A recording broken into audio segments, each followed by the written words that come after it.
हनुमंतराव एका क्षणामध्ये तिथून उड्डाण करण्यासाठी निघाले. घेतल्यानंतर प्रभू रामाचं नाव घेतलेलं आहे त्यांनी. जय श्रीराम नावाचा गजर केला. आता ते सांगत बसलं तर 1 तास त्या हनुमंतराच्या प्रवासातच लागणार आहे. कुठून कुठून गेले, काय काय झालं. हनुमंतराने असणारं उड्डाण केलं. एक मैनाक नावाचा पर्वत आला. त्यांनी आराम करा म्हणलं. हनुमंतराने नको म्हणून सांगितलं. सुरमा नावाची राक्षसीन आली. हनुमंतराव तिच्या मुखामध्ये प्रवेश केले. तोंड आ केलं. तिने 1 योजन लांब झाली. हनुमंतराने 2 योजन रूप घेतलेले. आवाडवे असं रूप घेतलं. शेवटी पोटामध्ये हनुमंतराव गेले आणि तिचं पोट फाडून हनुमंतराव बाहेर आले. बरं का, आता ते सांगायला वेळच नाही आपल्याकडे. एकदम कमी वेळामध्ये टाइम नाही, त्याच्यामुळे पळत जायचं बरं का त्या ठिकाणी. आणि नंतर शर्मा नावाची एक राक्षसीन आली. तिने सुद्धा आवाडवे असं रूप घेतलं. हनुमंतराने तिचा सुद्धा काटा काढला. तिला मारले. तिथून हनुमंतराव गेले. हनुमंतराची उड्डाण लंकेच्या पलीकडसाठी पडलंका त्याच्यावरती जाऊन पडलेले आहे. हनुमंतराच्या लक्षात आलं मी लंकेत नाही पण लंकेमध्ये आलोय. लंकेमध्ये हनुमंतराव तिथून आलेले आहे. आल्यानंतर आता हनुमंतराने विचार केला आता लंकेत कसा प्रवेश करावा, कुठून जावं. म्हणून हनुमंतराने छोट्या बारीक अशा चिरटासारखं मच्छराचं रूप हनुमंतराने घेतलेलं आहे. घेतल्यानंतर दरवाजाला एक लंकिनी नावाची राक्षसीन. आता बाहेरून नगर दिसायला कसं होतं, एक या मंदिराचं स्वरूप होतं. रम्य हे स्वर्गाहून लंका, रम्य हे स्वर्गाहून लंका, कीर्तीचा सागर लहरे, हिच्या कीर्तीचा सागर लहरे, नादमे ते झंकार.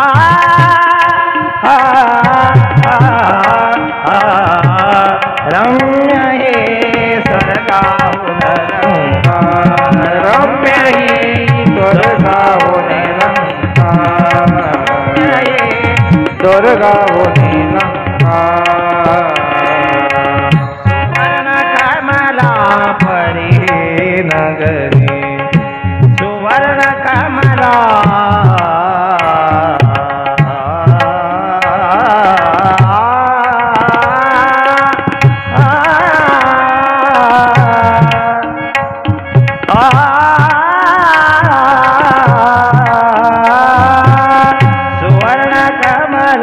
परी नगरे, बोलून धरवळे निळ्या सागरे, त्या कमलावर चंद्र निरतरे, त्या कमलावर चंद्र निरतरे, करीतो अभिषेका. रम्य हे स्वर्गाहून लंका, रम्य हे स्वर्गाहून लंका, रम्य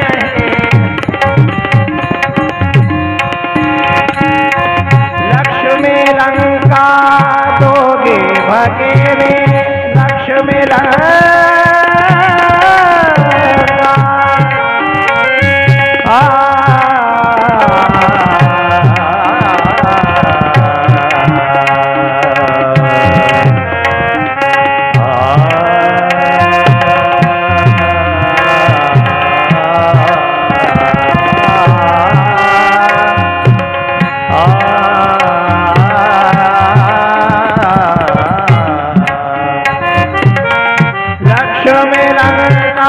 दोगे भगेने, उभया उपदर्या या जल भेटून, उभया उपदर्या या जल भेटून, या लंकेचे दासी पद तरे, या लंकेचे दासी पद तरे, कमला घेशील का.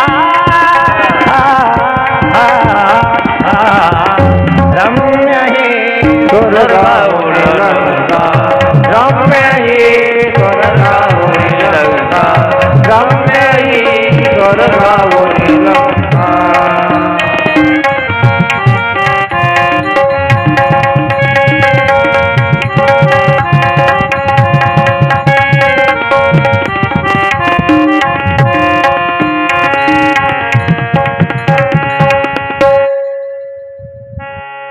भरपूर सुंदर सांगावं वाटू लागले. भरपूर साथ देणारे कृष्णा महाराज बाजूला आहेत, बाळू महाराज बाजूला आहेत. भरपूर अफाट भांडवल आहे हो, पण वेळच कमी आहे. आपल्याला वेळ कमी असल्यामुळं पळावं लागते बरं का, नाईलाज आहे.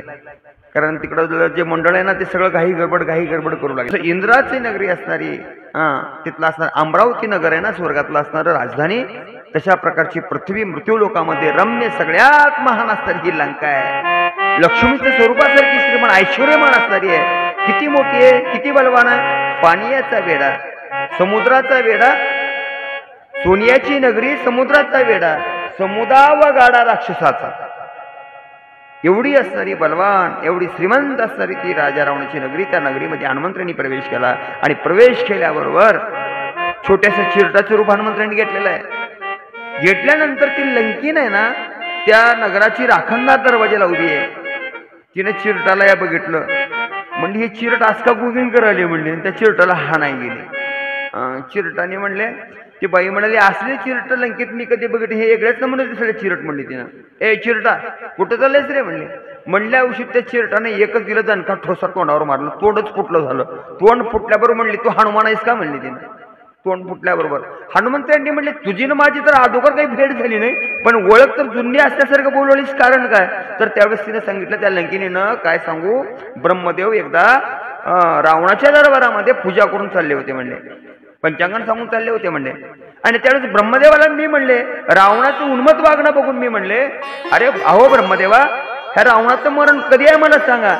त्यावेळेस ब्रह्मदेवाने सांगितलं, ज्या दिवशी तुझं थोबाड फुटल त्या दिवशी ब्रह्मदेवाचं मरण आलं जवळ, रावणाचं मरण जवळ आलंय, लक्षात घे. ब्रह्मदेवानी मला सांगितलंय, आता माझं थोबाड फुटलं, याचा अर्थ नक्कीच तू हनुमान आहेस म्हणलं. म्हणल्यानंतर हनुमंताला तिनं वाट दिली बरं का. तिनं लंकेमध्ये प्रवेश केला. लंकेमध्ये प्रवेश केल्यानंतर तिनं असणार एकदम राजमहल आहे हो, काय कमी आहे तिथं रावणाच्या नगरामध्ये. बाहेर दिसायला दैदिप्यमान मंदिरासारखं आहे, आत मात्र दारू, मांस, मदिरा याचं भक्षण चालू आहे. ज्याच्या घरामध्ये मांस मदिरा असणार याचं भक्षण आहे ना, ते पापाचं भांडार आहे बरं का, पुण्याचं नाही.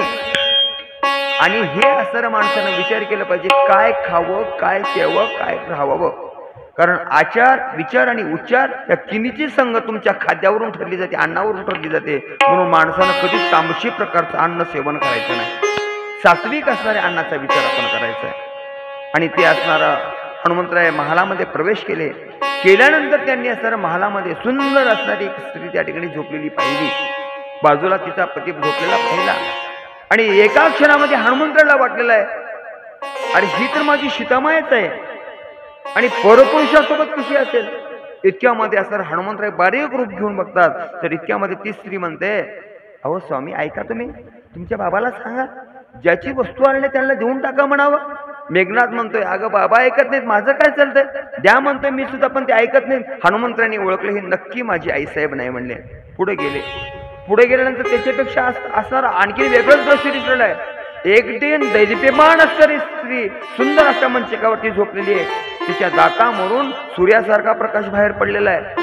तिच्या डोक्याचा जो मणी आहे ना, तो मणी असणार अपार असणार तेज बाहेर टाकू लागलेला आहे. अशी रूपवान, कुलवान, सुंदर असणाऱ्या स्त्रीकडे हनुमंतरायाची नजर गेली आणि विचार केले, इतक्यामध्ये ही दुसरी तिसरी कोणीच नसून ही असणारी माझी सीतामाई असा विचार करून हनुमंतराय जवळ जातात. इतक्यामध्ये ती स्त्री दचकून उठलेली आहे आणि स्वप्न पडलेलं आहे आणि किंकाळ्या मारू लागली, अहो स्वामी, अहो नाथा, इकडे या, ज्याची स्त्री आटली त्याला देऊन टाका, तो राम आहे आणि त्याची जर बायको तुम्ही ठेवून घेतलात ना तर आपलं काही खरं नाही, दिवा लावाय माणूस राहणार नाही, मला कळू लागलेलं आहे, तुम्ही माझं ऐका. त्यावेळेस हनुमंतांनी ओळखलं, ही सुद्धा माझी माई नाही, ही सुद्धा असणारी कोणीतरी दुसरी स्त्री असा विचार केला. ती गेलेली आहे रावणाच्या जवळ आणि रावणाला अट्टासानं सांगू गेलेलं आहे. रावण म्हणतोय, अगं नाही, आता आणलंय ना, आणलेलं आणलं म्हणले, काही राहून मी सोडणार नाही म्हणले. इतक्यामध्ये ती रावणाला म्हणते, रावण महाराज ऐका, तुम्ही मायावी आहात, तुम्ही असुर आहात, तुमच्याकडे काय कमी आहे, तुम्ही अनेक मंत्राचा उच्चार बंगाली असणारे विद्या प्राप्त तुम्हाला आहेत म्हणले. तुम्हाला पाहिजे काय, तुम्हाला गरज कशाची आहे, शेतीची गरज आहे ना, ती पतिव्रता होती बरं. तिच्यासारखी पतिव्रता 5 पतिव्रता ग्रंथानं सांगितले, ते सांगायला वेळ नाही आपल्याकडे कोणत्या कोणत्या पतिव्रता. सीता, तारा, अहिल्या, द्रौपदा आणि मंदोदरा. एक जण हेंद्रट म्हणलं, माझी बाई मधी धरा, जमतंय का, पतिव्रतेसारखं बागावं लागतं बरं. आणि आफाट शक्तीमध्ये जमतंय हो, आता ते खेळत नाही आपल्याकडे. आणि अशा प्रकारचं ती सांगू लागलेली ना, तुम्हाला जर सीता जर तुम्हाला आपल्यासारखी करून घ्यायची असेल ना तर एक करा ना, मग तुम्हीच राम व्हा की, तुम्ही राम व्हा, रामाचं रूप घ्या आणि अशोकवनाच्या ठिकाणी जावा आणि तुम्ही राम झाल्यानंतर सीता लगेच तुम्हाला वश होईल आणि तुमच्या गळ्यामध्ये हार झालेल तुमचीच होईल म्हणून समजा. त्यावेळेस रावणाचं उत्तर आहे का किती सुंदर आहे. रावण काय म्हणला माहिती आहे का? रावण वेडा नव्हता, रावण हुशार होता. 4 वेद 6 शास्त्र 18 पुराण पारंगत रावण म्हणू लागलाय. अगं मंदोदरी, मी जर राम झालो तर मग तिथं कामाचं काय काम? ज्या ठिकाणी राम आहे ना तिथून काम आपोआप पळून जातोय. मग मी रावण आहे म्हणून मला कामाची गरज आहे आणि राम झाल्यानंतर कामच थांबणार नाही, मग सीतेची काय गरज आहे मला? रावणाचं उत्तर आहे त्या ठिकाणचं बरं का. हनुमंतरायांनी पाहिलेलं आहे. हनुमंतराच्या लक्षात आला हाच रावण आहे आणि हीच असणारी मंदोरी आहे. तिथून पुढे निघाले हनुमंतराय समोर जातात, विचार करतात केवढं क्रूर वागणं या लोकांचं आहे, एवढं राक्षसी प्रकारचे वागतात, याच्यामध्ये माझी सीतामाई कुठं राहत असेल? पण इतक्यामध्ये असणारं समोर असणारं एक तुळशीचं वृंदावन दिसलं आणि त्या ठिकाणी रामाच्या पहरामध्ये उठून उठा उठा साधू संत साधा फुल आले ही म्हणणारा एक संत महात्मा त्याच्या मुखातून सुंदर असणारे येऊ लागलेले शब्द हनुमंतांनी ऐकले. हनुमंताला समाधान वाटलं. अरे एवढी क्रूर असणारी लंका, एवढे वाईट विचाराचे असणारे राक्षस, रावणासारखे उन्मत असणारे माणसं राक्षस या नगरामध्ये राहतात, पण इथं सुद्धा एक साधू राहतोय, माझं भाग्य थोर आहे. त्या साधूची भेट घ्यावी म्हणून खरं रूप प्रगट केलं हनुमंतरायांनी आणि त्या साधूच्या समोर जाऊन उभं राहिले. तुम्ही कोण? त्यावेळेस त्या साधूनं सांगितलं, मी पापी आहे, मी दुराचारी आहे, जेणेकरून माझं पाप अफाट झाल्यामुळे त्या राजा रावणाचा भाऊ म्हणून हे मला नाव पडलेलं आहे आणि माझं नाव विभीषण आहे. त्यावेळेस हनुमंतराय म्हणतात, अहो म्हणले विभीषणा, तुम्ही संत दिसता, तुमच्या कपाळाला गंध आहे, अंगणामध्ये तुळशीचं वृंदावन आहे, तुम्ही भगवंताची मनोभावी सेवा करता. हो म्हणले, मी सेवा हाच माझा दारवंट आहे. त्यावेळेस ते म्हणू लागलेत, आता एकटी जीभ आणि जीभ तुम्ही असताना 32 लोकांमध्ये कसं राहता? आता दात कोण आहेत? 32 आहेत आणि त्याच्यामध्ये एकटी जीभ राहते. आता दातानं जर जिभीला चावलं तर जिभीची अवस्था कशी आहे? हनुमंतराय म्हणू लागले, तुम्ही एकटे आहात आणि हे अफाट लोक आहेत, एकट्याची भक्ती एवढ्या लोकांमध्ये कशी चालते म्हणले? तुमचा चुराडा करतील की? त्यावेळेस त्यानं बिभीषणानं काय सांगितलं माहिती का? जीभ म्हणते 32 जणाला, जीभ म्हणते 32 जणाला, उग हिशोबात राहावा. एक बार जर मी वाकडा पाऊल टाकले आणि पुढच्याला शिवा दिले तर पुढचं पायातली चप्पल काढताना आधी कशाला मारताय? जिभीला का दाताला? कुणाला सांगा की? दाताला. दात 32च्या 32 खाली पाडतंय. बिभीषणाने सांगितलं, एकदा जर मी वाकडा पाऊल टाकलो भगवंताचा दास झालो, भगवंताला सांगितलो ना, त्या सगळ्याचा काटा काढल्याशिवाय राहणार नाही, म्हणून मी या सगळ्यामध्ये नांदतोय, बिभीषणाने सांगितलेलं आहे. त्यावेळेस हनुमंतराय म्हणतात, ठीक आहे, आता मला माझ्या सीतामाईकडे जायचं आहे, मला सीतामाईचा रस्ता सांगा. बिभीषण महाराज म्हणतात, ठीक आहे, काही काळजी करू नका. आणि त्यावेळेस असणारं रावणानं आईसाहेबाला कुठं ठेवलं होतं? लंकेमध्ये आणून ठेवलं होतं नव्हतं. लंका म्हणजे अहंकाराचं प्रतीक आहे, रावण म्हणजे अहंकार आहे. अहंकाराजवळ सीताईसाहेब म्हणजे शांती आहे. अहंकार आणि शांती एका ठिकाणी राहत नाही. अहंकाराचं आणि शांतीचं भांडण आहे बरं का. शांती म्हणजे बाईचं नाव म्हणत नाही बरं का.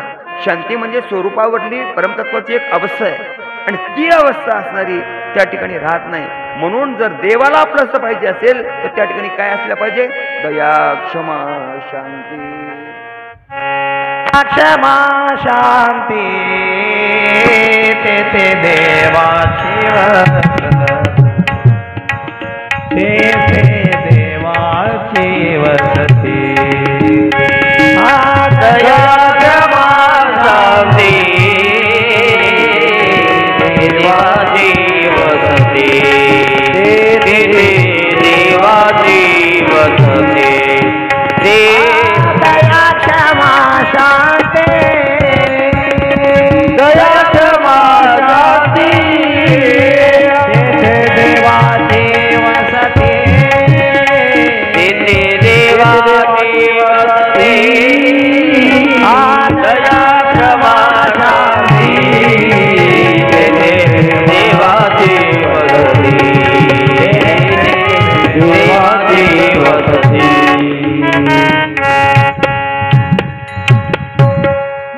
हनुमंतराय असं त्या ठिकाणी निघाले बरं का. आता हनुमंतराय म्हणजे कोण आहेत? तर संत महात्मा आहेत. आता आईसाहेब कोण आहे? तर शांती आहे.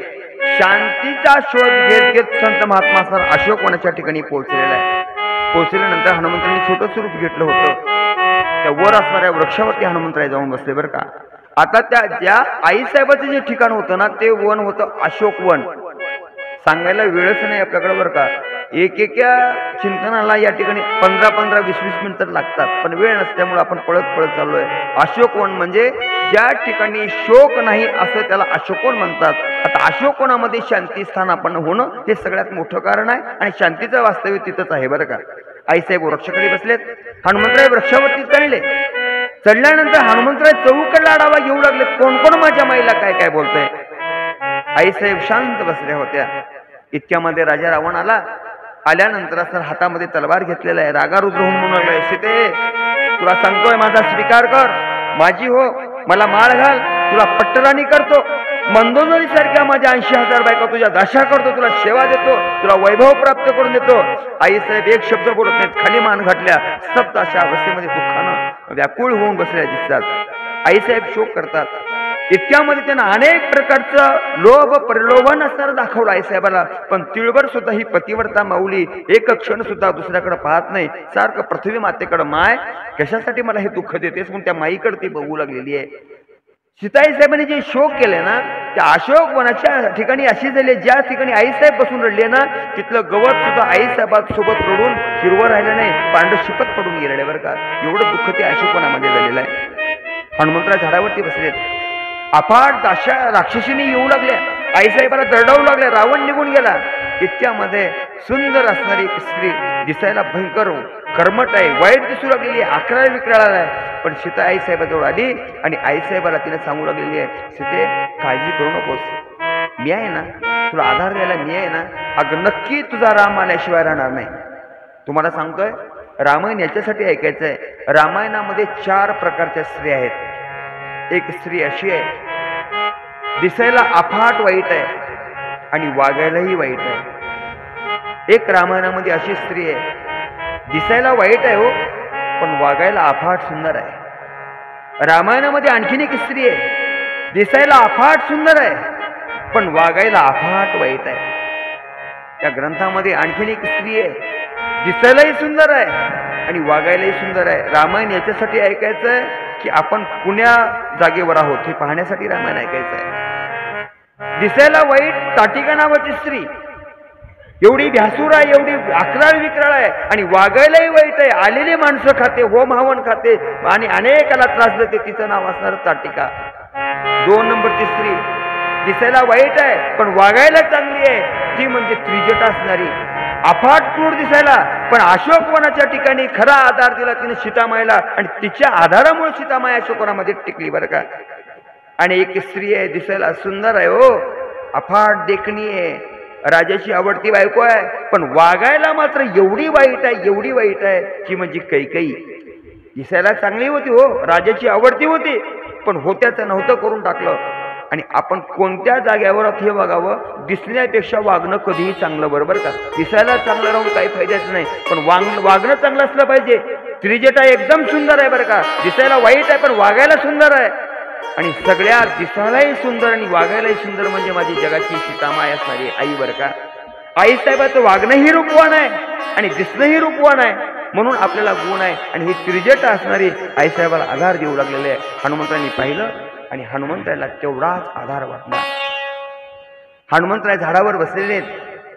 आता हनुमंतांनी विचार केला, तर आपण ओळख आईसाहेबाच्या समोर कशी करून द्यावी, काय बोलावं. आणि हनुमंतराय झाडावरती बसले आणि आईसाहेबाला जे घडलेलं रामायण आहे ना ते पूर्ण गाण्यामधनं हनुमंतराय सांगू लागले. आईसाहेब उठलेले आहेत, आकाशाकडे बघू लागले. आईसाहेब शोक करू लागल्या, कोण आहे, कोण आवाज देतंय, कोण माझ्या प्रभू रामाची स्तुती करतंय, आणि शोक करू लागल्या. रात्रीची वेळ होती. हनुमंतराय यांनी असणारं सुंदर भजन करू लागले. वासुकीच्या सीता शोक करे, वासुकीच्या सीता शोक करे, का हो अंतर रे रघुनाथ दोरे, का हो अंतर रे रघुनाथ दूरी, येवने गुंफे माझे दृष्ट केले चोरी येवोनी कुठे माझी दृष्ट केली चोरी का हो बजानवे अवघड लंका पोरे का हो बजानी रे अवघड लंका पुरी सांगावो त्रिजाते सगळे ऐसे मान सांगावो त्रिजाते सगळे ऐसे मान सांगावो त्रिजाते सगळे ऐसे मान देन का भेटे रघुनाथ रघुनाथ रघुनाथ रघुनाथ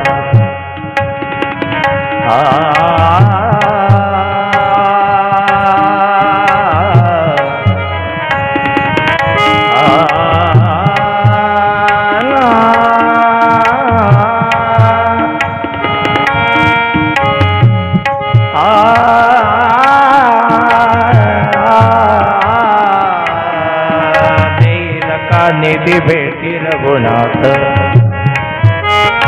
हनुमंतराय वृक्षावर बसलेले आणि हनुमंतराय आईसाहेबांचे गुणगान आईसाहेब ऐकवतात, रामाचे गुणगान सांगतात. आईसाहेब एक दिवस माझे प्रभू रामचंद्र तुम्हाला भेट देतील हो. आईसाहेब वेड्या झाल्या, बावऱ्या झाल्या, इकडं बघ तिकडं बघ, कोण आहे इथं? माझ्या रामाचा समाचार कोण मला सांगतंय? माझ्या रामाचं गुणगान कोण माझ्या समोर जाते? माझ्या पुढं काय येत नाही. आकाशाच्या चांदणीकडे आईसाहेब बघतात, जर माझा राम मला भेटत असेल तर मी जगणार आहे, आणि माझा राम जर भेटत असेल ना, हे चांदणी तू खाली ये, माझ्या अंगावरती पड आणि माझ्या अंगाला सर्वांग माझं तोडून जाऊ दे, माझं होरपळून जाऊ दे, पण माझे राम कधी भेटतील मला ऐकायचंय. कोण? मन होता वेळ झाला दोरे पंथा राहो न शके मा प्राण माझा पुढ्यात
नंदनी दुखे ग्रानी थोरी सुकली कर गिरी में आते सापरी सकोल तीर जटा तीर तीर वो करी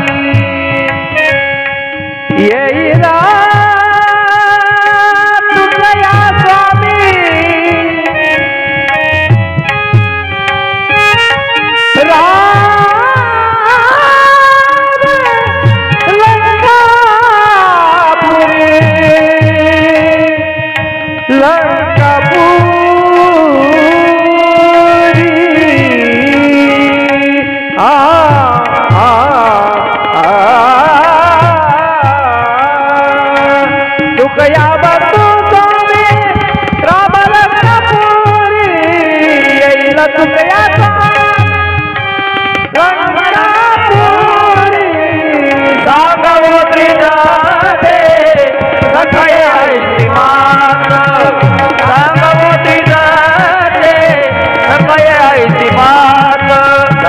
भगवती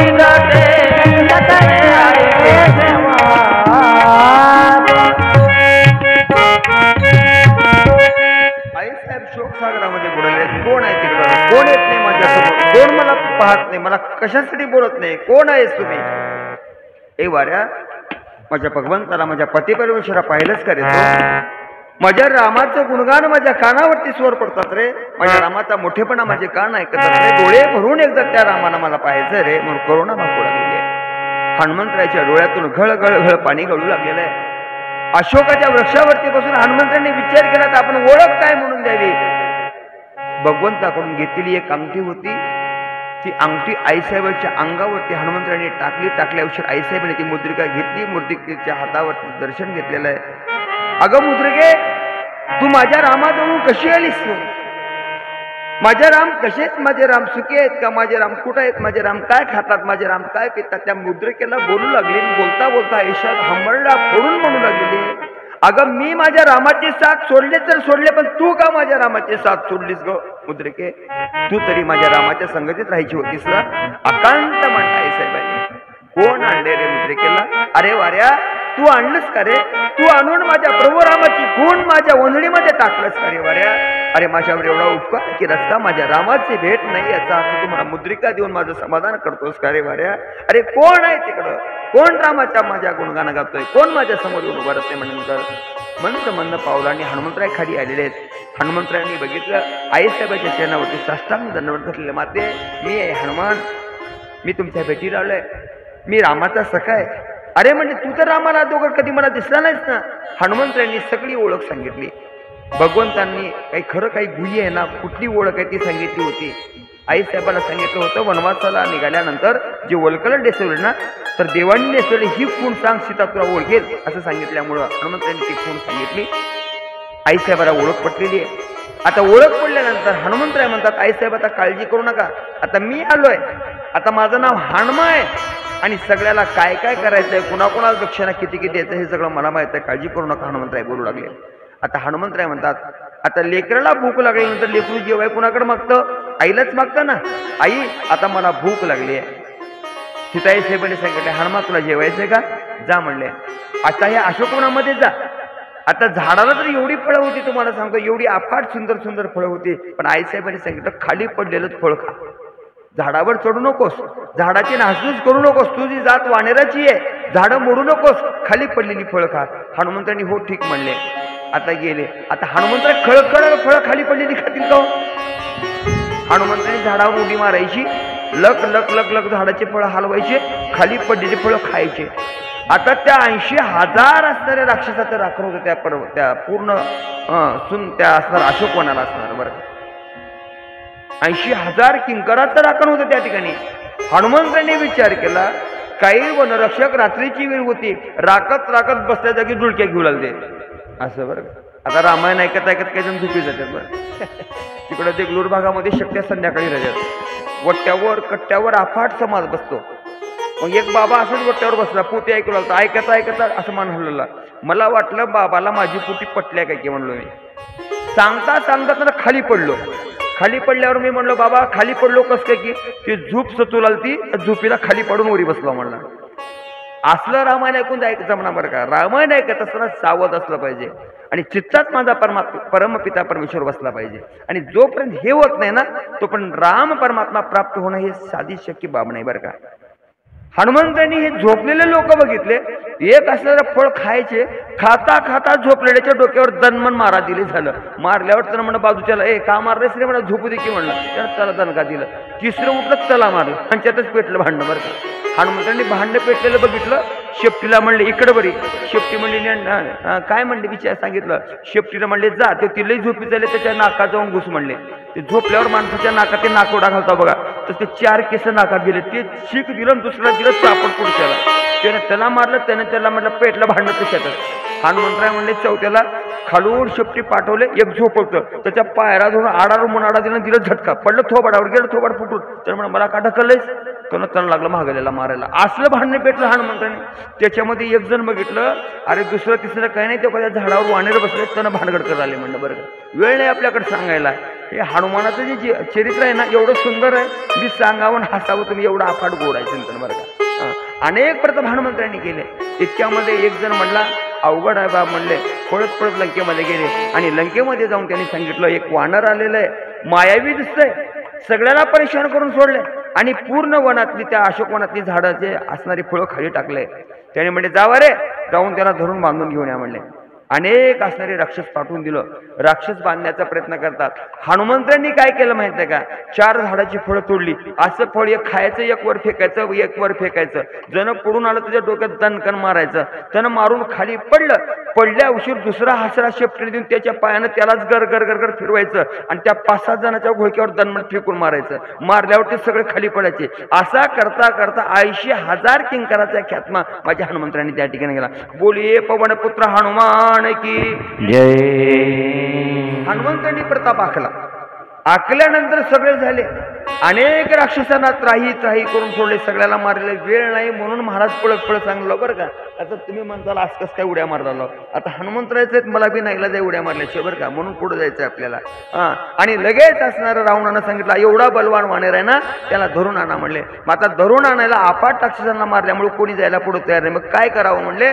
आणि मेघनाथ नावाचं पोरग पुढे झालेलं आहे. मेघनाथानं ब्रह्मास्त्र घेतलं आणि हनुमंतरायला पकडण्यासाठी निघाले. आता हनुमंतराय अफाट चौकडून वेढा घातला. सगळ्यांनी वेढा घालून हनुमंतराला असं धराव म्हणून मिठी मारतात. हनुमंतरांनी सगळ्याच्या मोडून जे मारली उचली पलीकडल्या झाडावर जाऊन बसले झालं.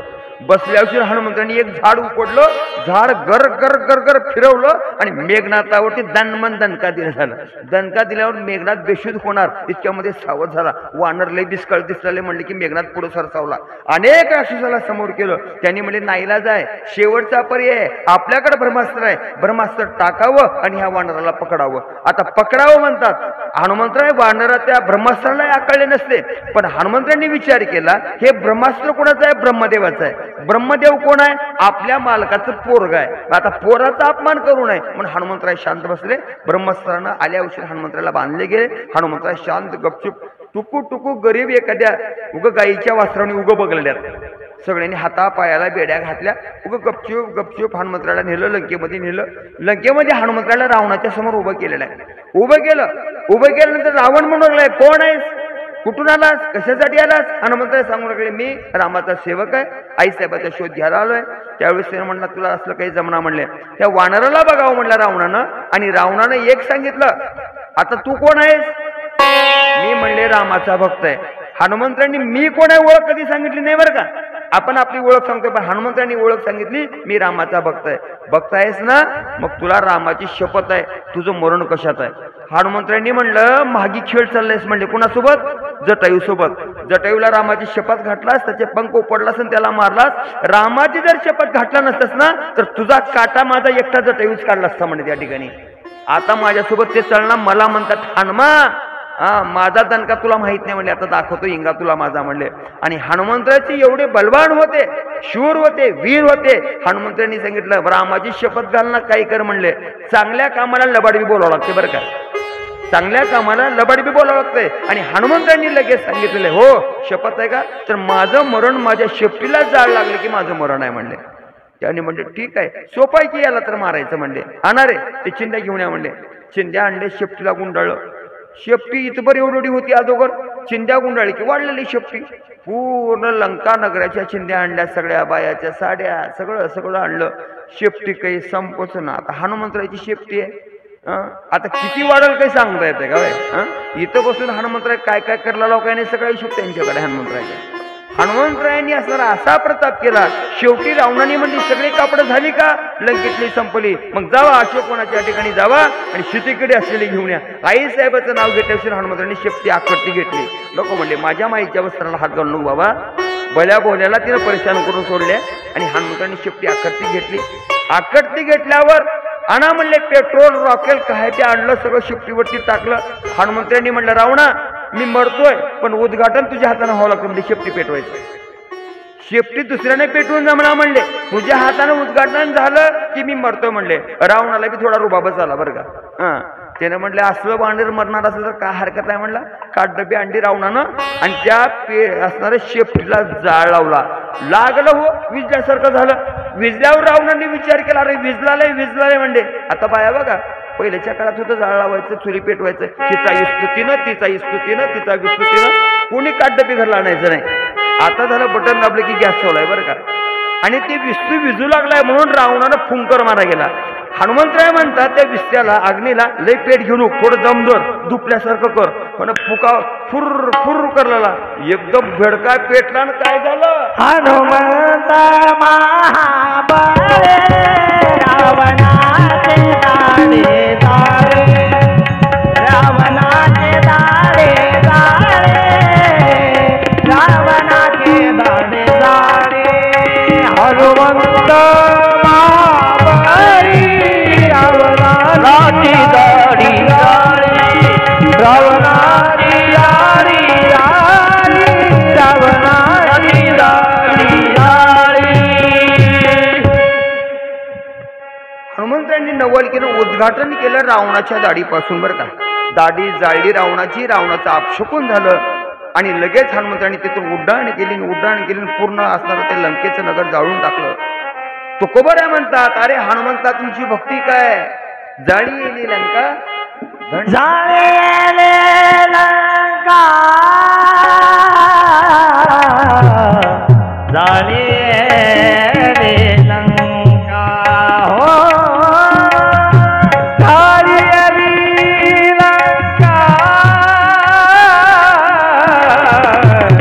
जाळे लंका.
जाळली म्हणून धन्यता देतात बरं का. तुम्हाला माझा साष्टांग असा नमस्कार आहे.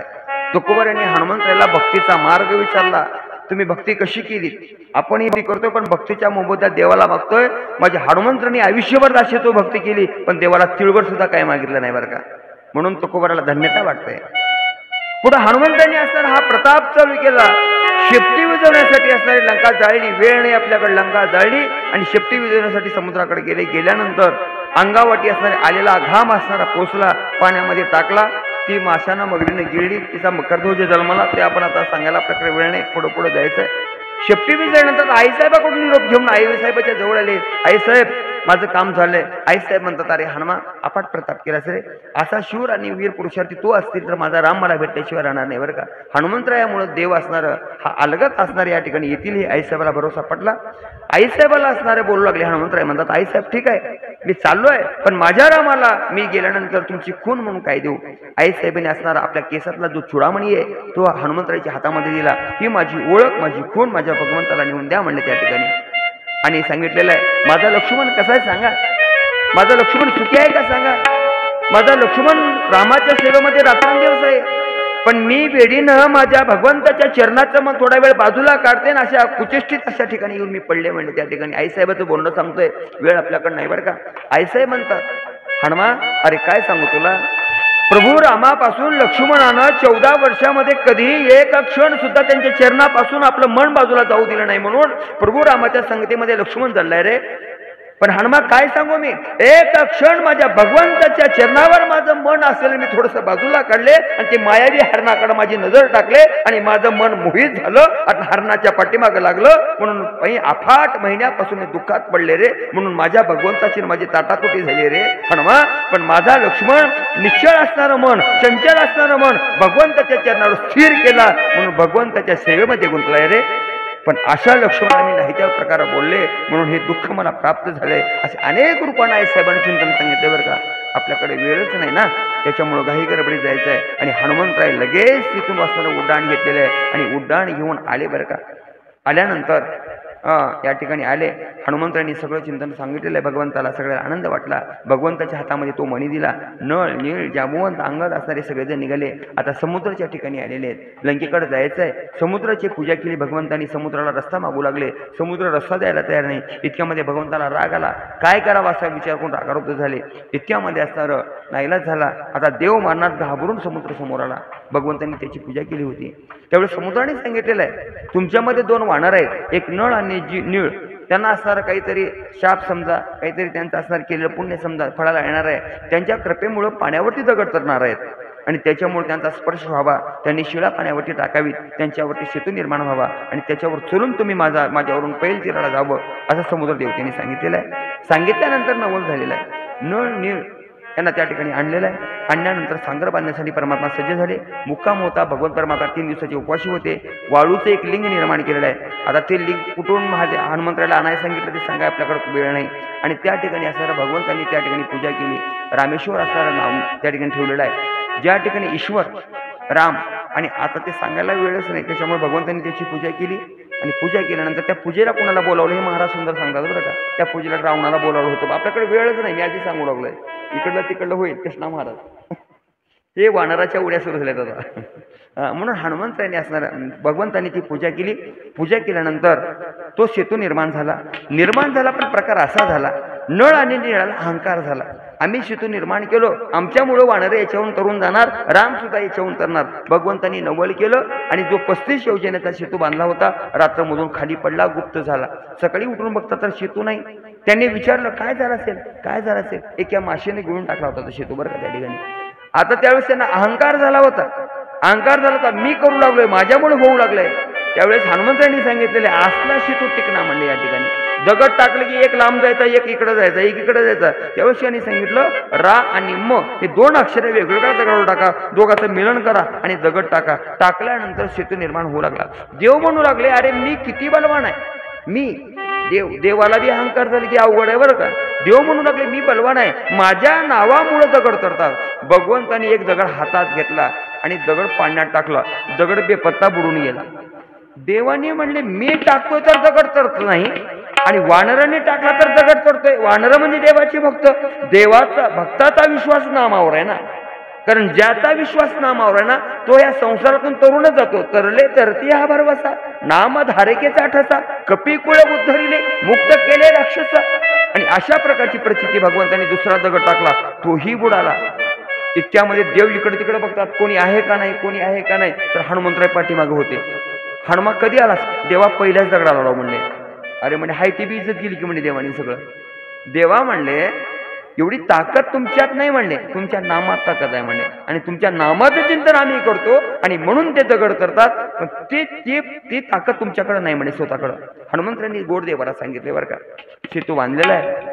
नीळ जांबुवंत अंगात हे सगळे महात्मे असणारे सगळेजण चाल करत स्वयंचळाच्या ठिकाणी पोहोचल्यानंतर असणार रात्रीची वेळ आहे आणि सारण आणि सारंगी नावाचे 2 दूत त्या ठिकाणी देव बसल्यानंतर रावणानं पाठवलेलं आहे.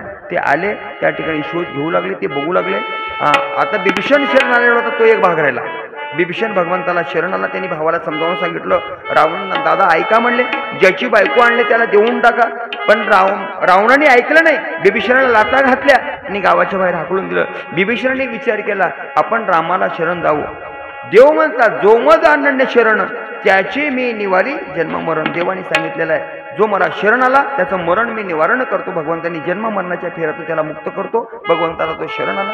भगवंताच्या जवळ त्यांनी वास्तव्य केलं आणि भगवंताला सगळं तिकली बातमी सांगू लागलेलं आहे. शुक आणि सारण नावाचे 2 रावणाचे दूत होते. त्यांनी वानराचं रूप घेतलं आणि कुठं कोण कोण बसले त्याचा बागबोस सगळा ते काढू लागले. काढल्यानंतर असणारं इतक्यामध्ये बिभीषणांना ओळखलं, देवा हे का हेच आहेत म्हणले, हे त्याचे गुप्तहेर आहेत, आपले असणारे किती आहेत ते पाहण्यासाठी आलेत. त्यावेळेस त्यांना शिक्षा करण्यासाठी असणारी वानर सज्ज झाली. भगवंतांनी सांगितलं काय बघायचं ते बघून घ्या आणि जाऊन रावणाला सांगा म्हणजे सगळं, काळजी करू नका म्हणावं. ते गेले शुकसारण जाऊन सांगतात रावणाला, रावण महाराज तो साधा नाही, शूर दिसतोय, वीर दिसतोय, पुरुषार्थी दिसतोय, तो आपल्याला मारल्याशिवाय राहणार नाही म्हणले. इतक्यामध्ये रात्रीची वेळ होती. राजा रावण असणारा दिव्य असणाऱ्या महाडीवरती चढला होता. त्याचा मुकुट असणारा चमचम चमकत होता. एकदम बल्पाचा उजेड पडावा, सूर्याचा उजेड पडावा असा प्रकाश पडत होता. इतक्यामध्ये प्रभू रामचंद्र असणारं बिभीषणाला म्हणतात, बिभीषणा तिकडनं काय चमकतंय, मेघासारखा गडगडाट कुठून येतोय आणि विजेसारख्या चमकण्या असल्या कुठं चमकतात. तर त्यावेळेस असणारा बिभीषण सांगू लागलेला आहे, ती आहे ना माझी वहिनी हसत असेल, माझी वहिनी पतिव्रता आहे आणि तिच्या दाताचा पडू लागलेला हा प्रकाश आहे. विजा जे पडू लागलेत ना त्या तिच्या दाताचा असणारं तेज आहे आणि जो आवाज येऊ लागलाय तो माझा दादा असणारा रंभेसारख्या उर्वरेसारख्या अप्सरा त्यांच्याकडे आहेत, त्या नाचत असतील आणि माझा दादा त्या गाण्याचा आनंद घेत असेल आणि माझा दादा हसत आहे ना त्याच्यामध्ये मेघासारखा हा आवाज येतोय. बिभीषणाने सांगितलं. इतक्यामध्ये असणारं तिथून सुग्रीवाने एक शस्त्र मारलेलं आहे आणि मारल्यानंतर तिथंच असणारा राजा रावणाचा मुकुट उडून पडलेला आहे आणि असणारा असा प्रताप झाला. झाल्यानंतर युद्धाला सुरुवात करायचं आहे. याच्यामुळे असणारं अफाट वानराची जात लंकेमध्ये वानर जाऊ लागले. अनेक वानरांना त्या ठिकाणी अनेक राक्षसांना मारू लागले, लहान लहान लेकरं मारू लागले. प्रभू रामाला दया आली. दयेचं भांडवल माझी म्हणजे माझा राम आहे.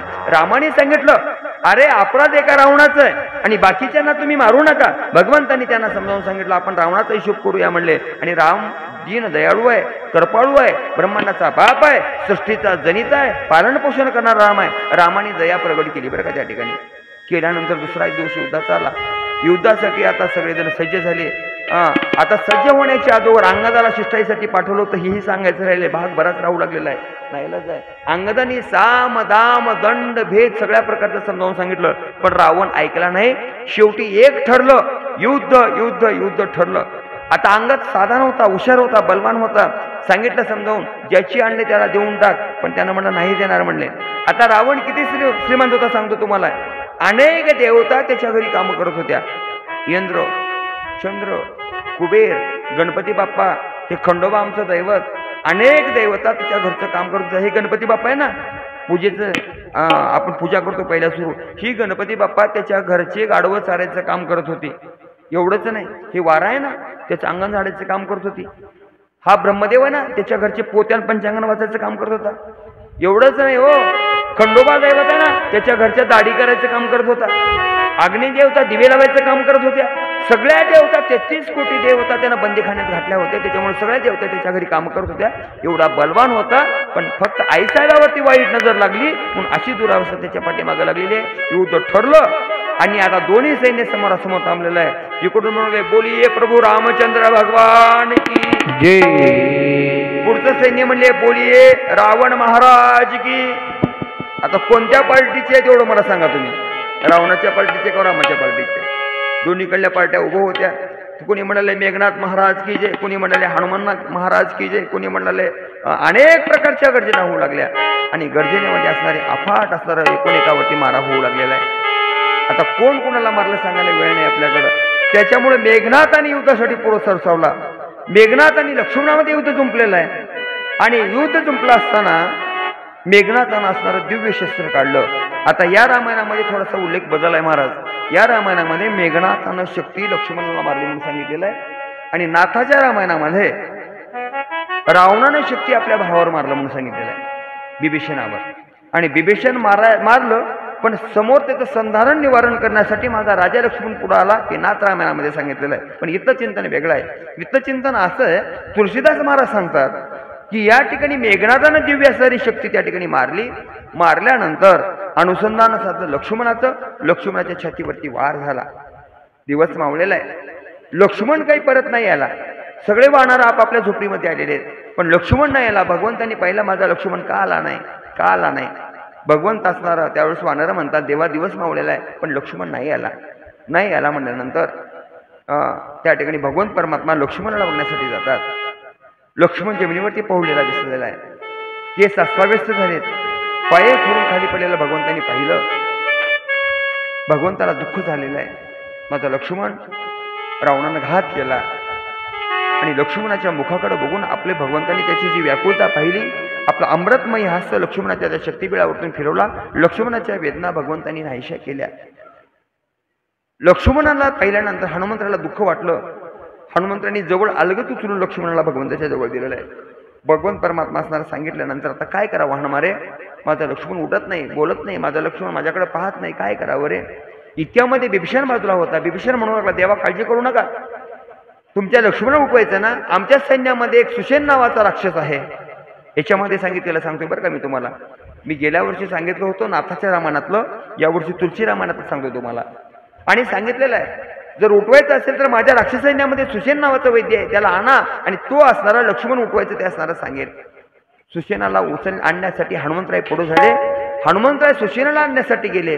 त्यांनी हनुमंतरायांनी विचार केला, सुषेणाला जर मी उठवलो आणि चल माझ्या लक्ष्मण उठवायचं आहे म्हणून जर जीवन जाग करून घेऊन गेलो तर सुषेण वैद्य म्हणाल मी कुणाचा डॉक्टर आहे, राक्षसाचा डॉक्टर आहे, मी वानराचं कार्य करू शकत नाही, मी रावण माझा मालक आहे आणि रामाकडे मी येऊन मदत करू शकत नाही म्हणेल, मग याच्यासाठी उठवत बसू नये म्हणले. आणि त्या सुषेणाचा पलंगच उचलला आणि पलंग उचलून आणून स्वयंचळाच्या ठिकाणी ठेवलेला आहे. ठेवल्यानंतर प्रभू रामाच्या समोर त्याला उठवून जागं केलं. जाग झाला, काय झालंय त्यावेळेस सगळं सांगितलं. सांगितल्यानंतर सुषेण वैद्यराज बनवू लागलेला आहे. तो सुबुद्धी होता, दुर्बुद्धी नव्हता, आजाच्या डॉक्टरासारखं नव्हतं.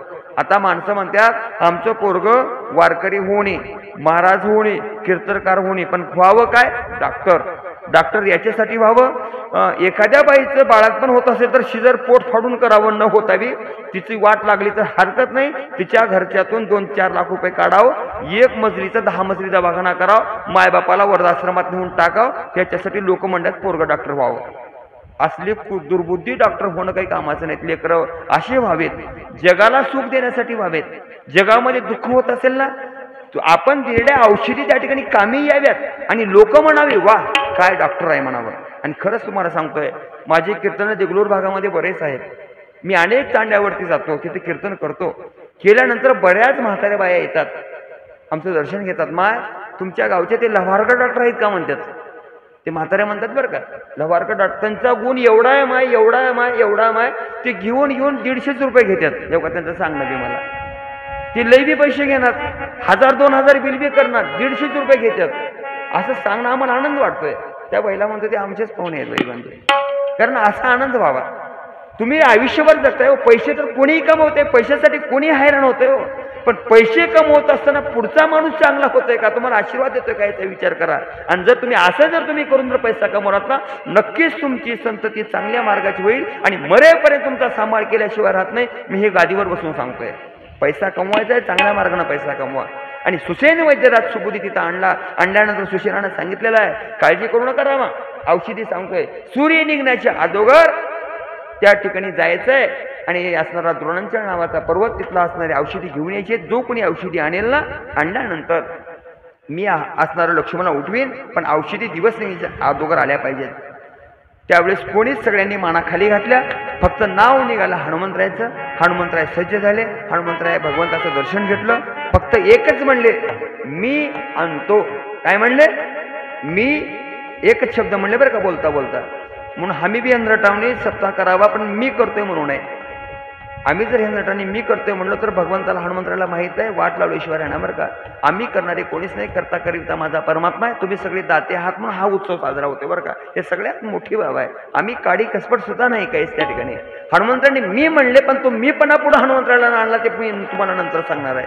हनुमंतराय तिथून उड्डाण घेतले आणि उड्डाण घेतल्यानंतर रावणाच्या कानावर बातमी कळाली की आता हनुमान औषधी आणा गेलाय. मग काय करावं? काळनिवी नावाचा जो असणार राक्षस आहे त्याला सांगितलं, जावा महाराजाचं रूप घ्या, तो निघाला औषधी आणायला, काहीतरी करा. हनुमंतराय तिथे येतात. त्यांनी वाट पाहिलं, साधूचं रूप घेतलं आणि असणारा मोठा असणारा अग्निकुंड प्रज्वलित केलेला आहे आणि त्या हनुमंतरायची वाट बघत बसला होता. हनुमंतराय त्या ठिकाणी जात होते. जात असताना त्यांनी आवाज दिला, ओ वानर महाराज इकडे या म्हणले. साधू संतांच्या आश्रमाचं उल्लंघन करत जाऊ नका, साधू संतांची भेट घ्या, त्यांचा आशीर्वाद मग जावा म्हणले. हनुमंतराय तिथे येतात. बघतात तर काय संत महात्मा आहे. खरा नव्हता, उगं बाहेरून झालता, रावणावणी नाटकी झालता. गळ्यात 10-5 उमराच्या दोड्याच्या माळ्या घालता आणि माळा घालून कपाळाला गंध लावून अंगाला विभूती लावून भस्म लावून त्या ठिकाणी ध्यानस्थ बसल्याचा सोम केला होता. हनुमंतराय आले. आता आल्या उशीर हनुमंतराय काय हनुमंतरायची भक्तीच मोडी आहे ना. हनुमंतरायाचा अवतारच भोळ्या शंकराचा आहे. 11 रुद्राचा अवतार आहे हनुमंतरायाचा. हनुमंतरायांनी साष्टांग असं नमस्कार घातलं. महाराज महाराज म्हणले. त्यावेळेस तो महाराज म्हणू लागला, बरं झालं तुम्ही कुठं चाललो ते मला माहिती आहे म्हणले.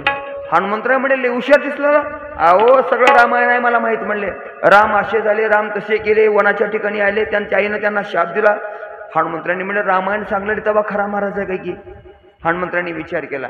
इतक्यामध्ये त्यांनी सांगितलं, थांबा महाराज, माझ्या आश्रमामध्ये भोजन करा, पाणी प्या, इथं थांबा. हनुमंतराय म्हणले, मला वेळ नाही, सगळ्याला घाई लागली आहे, गडबड लागली आहे, दिंडी काढायचा आहे, गावभर फिरून यायचं आणि पहिली पंगत महिला मंडळची बसवायचं आहे. घाई गडबड लागले ना. मग हनुमंतरायांनी म्हणले, याच्यासाठी माझ्याकडे नो टाईम म्हणले, मग काय करायचं, मला वेळ नाही. मग असं करा, बाजूला सरोवर आहे, तिथलं जाऊन पाणी प्या. तिथे एक विवशी रूपानं वास्तव्य करत होती, ती अप्सरा होती. तिथे गेल्यावर ती विवशी येईल, त्या वानराला खाऊन टाकेल, औषधी घेऊन जायचं काही काम नाही. हनुमंतराय तिथे जाऊन पाणी पितात. तितक्यामध्ये ती विवशी बाहेर आली बरं का, मगरीच्या रूपानं. हनुमंतरायच्या पायाला पकडली. संताच्या पायाला जर तुम्ही मारायच्या बी उद्देशानं पकडलो तर संत तुमचा उद्धार केल्याशिवाय राहत नाहीत. हनुमंतांनी पायाला झटका दिला. झटका दिल्याशिवाय ती बाहेर पडली. बाहेर पडल्याबरोबर सुंदर अशा स्वर्गातल्या अप्सरेचं, तिचं नाव आहे विद्युन्मालिनी, अप्सरेचं रूप घेतली आणि अधांतरातली उभात राहिली. बाईनं महाराज ओळखला. हनुमा, ते महाराज नाही, ढोंगी आहे, ढोंगी म्हणली. तुम्हा मायाला महाराज अपाट ओळखू येतात. सोंगी आहेत का, भोंदू आहेत का, कसला खरा बाबा आहे, तुमच्या इतकं श्रेष्ठ कोणीच नाही, माझ्याकडे सांगायला वेळ नाही. हे अगोदर सांगू लागले तुम्हाला. महाराज कसा ओळखावा हे तुम्हाला सांगितलं की तुम्ही बरोबर आहे म्हणतात, पण ते प्रमाण द्यायला वेळ नाही ना माझ्याकडे आता. आणि हनुमंतरायला तिने सांगितलेली आहे, त्यानं रामायण सांगलाय, तुला बोलवलंय, तुला दिवस निघून गुंतवणार आहे, आणि तू थांबलास की सूर्य निघाला, लक्ष्मणाच्या शक्तीबळावर उजेड पडणार आहे आणि लक्ष्मण निघून जाणार आहे, त्याच्यात गुंतवणूक. हनुमंतराय म्हणले, असलं गिरायक आहे का, बरं झालं म्हणले, बाई मी भोळाव म्हणले, मला माहित नाही, त्याची वाट मी लावतो म्हणले. हनुमंतरायांनी 11 विकट रूप घेतलं आणि एकदम असं हनुमंतरायला त्याने बघितलं. जय श्रीराम नामाचा गजर हनुमंतरायांनी केला. त्यानं ओळखला ही बिघडले म्हणले. आणि हनुमंतराय जवळ जाऊन एक भलं मोठं झाड उपडले, गरगर फिरून त्याच्या अंगावर मारले. त्यानं मोठं रूप घेतलं. मोठं रूप घेतल्याविषयी हनुमंतरायांनी जय श्रीराम म्हणून आकाशामध्ये उड्डाण केले आणि त्या राक्षसाच्या अंगावरती दांडमान उडी मारली. खाडी पडलो, अंग पूर्ण चुरा केले, पण तोंड मात्र ठेवले बरं का. देव बी लय हुशार आहे. देव एवढा हुशार आहे तुम्हाला सांगतो, राक्षसाला 3-3 तोंड देते, राक्षसाला 4-4 तोंड देते. आमच्या सरकारला 2 तोंड देऊन एका तोंडानं गाईला असतो आणि एका तोंडानं सांगितलं असतो. लय चतुर आहे. राक्षसाला 4-4 तोंड, एका तोंडानं मांस खात होतं, एका तोंडानं गाई खात होतं, एका तोंडानं ब्राह्मण खात होतं. असल्या ब्राह्मणाच्या असणारा नायनाट माझ्या हनुमंतरानं एकाच दणक्यामध्ये केला, त्याला मारलं. मारल्या उशीर बाजूला पर्वत होता, पर्वतावर 14,000 गंधर्वाचं राखण होतं. गंधर्व असणारे आवाज ऐकले आणि मध्यरात्री उठून बसले. गंधर्व म्हणतात, कोण आहे रे, एवढ्या रात्री पर्वतावर आलाय तर कोणतरी चोर असेल, चला धरा, पकडा, मारा. शोधाशोध त्यांनी करू लागले. करतात तर इतक्यामध्ये हनुमंतराय दिसले. दिसल्यावर हनुमंतराय औषधी शोधू लागले. कोण आहेस रे, एवढ्या रात्री का आलास, कोण आहेस, लवकर तर सारवायचं आहे, पण सावरला. हे रामायण आहे हो, हे कुठं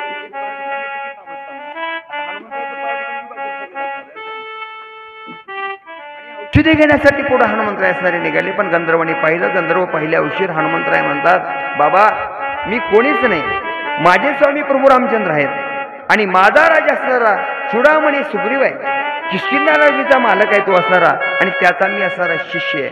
ते म्हणले, एवढा मोठेपणा सांगू लागला असं चोरवणी रात्री कालास, धरा, बांधा, तोडा, सगळेजण पळाय जातात. हनुमंतरांनी विचार केला, हे ऐकनात म्हणले. आता त्या पर्वतावर 14,000 गंधर्वाचं राखण होतं. हनुमंतरांनी काय केलं माहितीये का, आता याला माराव तर ते जिवंत राहतंय आणि ते पळून गेल्यावर ते तिकडे जातंय. हनुमंतरांनी 14,000चा भारा बांधला या शेपटीमध्ये. गर गर गर गर फिरवले, मोठ्या पाषाणावर दणकन आपटले. सगळ्यात वरचं लाल टमाटो होते का नसलेलं, तसलं वरचं जातं. आता खाल्लं कसं झालं जातोच तुम्ही बघा. हनुमंतरांनी प्रताप केला. आता औषधी हुडकतात हनुमंतराय, औषधी काही भेटायला तयारच नाही. आता हनुमंतरांनी विचार केला, औषधी का भेटत नाहीत, औषधी का भेटत नाहीत, इकडं हुडकले तिकडं हुडकली, औषधी सापडणार. हनुमंतरांनी विचार केला, अरे औषधी मी आणतोय म्हणून अहंकार केलो, अहंकाराच्या ठिकाणी माझा देव नाही हे लक्षात आलं. तितक्यामध्ये भगवंताचं स्मरण केलं आणि पर्वत उपडले. आकाश मार्गाने हनुमंतराय निघालेले बरं का. पर्वत उपरून आकाशाने निघाले, सुसाट वेगाने निघाले. जय राम श्रीराम, जय जय राम म्हणत हनुमंतराय निघालेले. निघाल्यानंतर रस्त्यामध्ये नंदीग्राम नावाचं नगर लागलं. त्या ठिकाणी महात्मा भरत वास्तव्य करत होते. रात्रीची वेळ आहे. हनुमंतराय आकाशातून असणारा तो पर्वत घेऊन चाललेले आहेत. जात असताना सुसाटचा वारा सुटलेला आहे आणि त्या वाऱ्यामुळं त्या पर्वतावर छिन छिन छिन छिन असा आवाज येऊ लागला. नंदीग्रामाच्या ठिकाणी महात्मा भरत बसले होते. भरताने आकाशाकडे पाहिलं. अरे रात्रीची वेळ आहे, हा नक्की इंद्र आहे. विमानामध्ये बाया घेतलाय, दारू पिलाय आणि हा चाललेला आहे, उन्मत्त आहे, साधू संतांच्या आश्रमाचं उल्लंघन करत चाललाय, असा राग महात्मा भरताला आला. भरतानी म्हणू लागलेला आहे, साधू संतांचा अपमान करत हा इंद्र जात असेल. कामी पुरुषाचं चिंतन सांगितलेलं आहे बरं का. त्याच्याबद्दल दारुड्या माणसाचं चिंतन सांगितलेलं आहे. स्त्रीमध्ये लुब्ध झालेल्या माणसाचं चिंतन सांगितलेलं आहे. आपल्याकडे वेळ नाही. आणि एक असणारा बाण काढला भातड्यातला, त्या विमानाच्या दिशेनं सोडला. जर हा दुष्ट असेल तर त्या दुष्टाचं निर्जळण करून बाणाला आज्ञा दिली. बाण होता लोखंडाचा. बाण निघाला सुसाट वेगानं. समोर पाहिलं, हनुमा दुष्ट नाही, हनुमा भक्त आहे. भक्ताला शिक्षा करायची आज्ञा माझ्या मालकाने दिली नाही म्हणले. बाण विचार केला, वाडे कोडे पाहिले आणि बाण हनुमंतरायच्या चरणाला स्पर्श केला. हनुमंतरायांनी पायाकडे पाहिलं. अरे बाण आहे, मला खाली ओढतंय. हनुमंतराय खाली आली वर्गा. आल्या उशीर भरताचं चिंतन ऐकलं. भरताची भेट घेतली आणि भरताचा निरोप घेऊन हनुमंतराय निघालेले. इकडं काय चाललेलं आहे? सुवेंचळ्याच्या ठिकाणी राजा लक्ष्मण रक्ताच्या थोड्यामध्ये पडलेला आहे. भगवंतांनी लक्ष्मणाचं मुंडकं आपल्या मांडीवरती ठेवलेलं आहे आणि आकाशाकडे उत्तरेकडे तोंड केलं. का झालं असेल? हनुमा औषधी आणण्यासाठी गेलाय. येणार नाही का आता? दशरथी राम म्हणून देव जन्माला आले होते आणि देवाच्या मनात संकल्पाने विकल्पानं थैमान मांडलं. माझा हनुमा येणारच नाही अशी अवस्था झाली. देव म्हणू लागले, मध्यरात्र झालेली आहे, दिवस निघाला आणि हनुमा आला तर काय कामाचा आहे? उडाणामागं उड्डाण करून माझा हनुमा थकला असेल, भागला असेल, कुणातरी झाडाला पाठ लावून बसला असेल, बसल्या बसल्या झोपला असेल का? काय येत नाही. एक म्हणते नक्की येईल. 14,000 गंधर्वाचा आहे, राखण त्या पर्वताला, त्याच्यात माझा हनुमा बोलत असेल का असेल? असं अनेक प्रकार देव बोलू लागले. बोलता बोलता देव लक्ष्मणाकडे तोंड करतात. लक्ष्मणा, माझ्यासाठी कष्टलास, 14 वर्ष उपवाशी राहिलास, स्वतःचं पोट बांधलास, दादाची सेवा करायची, वहिनीची सेवा करायची अट्टहास केलास लक्ष्मणा, आणि दादाला सोडून चाललास का रे? माझं रंगण माझ्या नशिबाला टाकलंस लक्ष्मणा आणि मला सोडून तू चाललास का लक्ष्मणा? लक्ष्मणा काय केलंस रे? माझ्यासाठी 14 वर्ष निराहार राहिलास लक्ष्मणा. येणारी शक्ती तुझ्यासोबत बापाचं नातं लावली. बाबा, मी तुझी धर्माची लेक आहे म्हणली आणि लेकीचं नातं लावलं. उशीर स्वतःचं हृदय पुढे केलंस लक्ष्मणा आणि तिला आपलंच करून झोपलंस का रे माझ्या वासरा? अरे पहिला शरणागत विभीषण, त्याला पाठी मागं घातलंस. दुसरी येणारी शक्ती त्याला पोटाशी धरलंस लक्ष्मणा आणि सर्वांना सोडून चाललंस का लक्ष्मणा? लक्ष्मणा काय केलंस? भगवंतांनी आकांत म्हणला आणि भावासाठी भगवंत रडणं सुरू केले. रडता रडता लक्ष्मणाच्या मुखाचा एक पापा घेतला भगवंतांनी. लक्ष्मणा, उर्मिलेला काय जाऊन सांगू रे? लक्ष्मणा, सुमित्रेला जाऊन काय सांगू रे? माझा लक्ष्मण मी सोडून आले का म्हणून सांगू रे? अरे अयोध्येच्या ठिकाणी गेल्यानंतर माझा राज्याभिषेक होईल. अरे त्यावेळेस माझ्यासमोर श्रुत करतील, अरे मांडवील, त्यांना मला आशीर्वाद देता येईल, पुत्रवती भव म्हणता येईल. पण ज्यावेळेस पांढऱ्या कपाळानं तुझी पत्नी उर्मिला येईल, तिला मी कोणता आशीर्वाद देऊ रे माझ्या लक्ष्मणा? लक्ष्मणा काय सांगू रे? कौशल्य आईला मी काय उत्तर देऊ रे? कोणत्या रूपाने मी त्यांना तोंड दाखवू रे लक्ष्मणा? लक्ष्मणा, मला सोडून चाललंस का? अनेक रूपाने भगवंत परमात्मा दुःख करू लागले भावासाठी. देवाने आकांत मांडला. आकांत मांडल्यानंतर एक प्रकार असा झाला, पहाटेची वेळ आहे, इकडून लालबुंद एक गोळा येऊ लागलेला आहे आणि येत असताना इतक्यामध्ये वानर घाबरले. कोण येतंय? कोणीतरी काळी येते असा विचार करून सगळेजण भीतीनं घाबरून जागा सोडून पळू लागले. भगवंताला राग आला. नळा निळा जगवंता, कोणीतरी राक्षस माझ्या वानराला खाण्यासाठी येतोय म्हणून भगवंत भातड्यातला बाण काढून त्या राक्षसाला मारतो असा विचार करून उडतात आणि सांगतात, वाडेरांना अभयदा, शांत बसा म्हणावं. इतक्यामध्ये असणारं हनुमंतराय नजरेला दिसले. जागा रिकामी झाली होती, पर्वत आणून ठेवलेला आहे. ठेवल्यानंतर हनुमंतराय सगळ्याचं दर्शन घेतलं आणि सुसेन वैद्यराज असणारा औषधी आणण्यासाठी गेला. गेल्यानंतर औषधी आणलेलं आहे. सगळे वानरसेना पर्वतावरती गेल्या, औषधी आणलेले आहेत. आणल्यानंतर औषधीचं त्या मिश्रण एकत्र केलं, वाटलं. सुसेनाला गर्व झाला. मी औषधी आण म्हणलो. हनुमंतरांनी औषधी आणल्या आणि शक्तीबिळामध्ये ओतलं. ओतल्यानंतर लक्ष्मणाची असणारी नाडी गरम होती. औषधी टाकल्याबरोबर थंडगार पडल्या. उशीर सुसेन वैद्यराज घाबरला. म्हणून लागलेला, मी औषधी आण म्हणून माझ्या जावयाच्या समोर सांगितलेलं आहे. औषधी आणला पण लक्ष्मण नाही उठला. रामाच्या समोर मी म्हणलेलं आहे. त्यावेळेस असणारं अहंकारानं मंडित झाला होता सुसेन वैद्यराज. नाही ना झाला. हनुमंतरांनी खतखत हसले. अरे वेड्या, ब्रह्मांडाचा बाप तुझ्या समोर उभा आहे, देवाच्या पाया पड. देवाचं चरणतीर्थ मागून घे आणि लक्ष्मण वाचल ते कर. मी करतोय मी करतोय मी करतोय म्हणलास की अहंकाराचा गड्डा होतो आणि गड्डा आला की तुझा शेवट आहे ना. याच्यासाठी मी सांगतोय वाचेल ते लक्ष्मण कर. नाईलाज झाला आणि वेदाला मान्य असणारा माझा परमात्मा, ज्याच्यापासून वेदाची निर्मिती झाली असा माझा देव, अरे ज्याच्यानी शास्त्र संमत निर्माण झालेत ना, संमत देणारा माझा परमात्मा प्रत्यक्ष तुझ्या समोर आहे. भगवंताचं चरणतीर्थ मागून घे म्हणल्यानंतर सुषेण आणि भगवंताचं चरणतीर्थ घेतलं, औषधी मिसळल्या, लक्ष्मणाच्या शक्तिबळामध्ये ओतलं आणि लक्ष्मण उठून उभा राहिलेला आहे. रामचंद्र भगवान की जय. श्रीराम जय राम जय जय राम.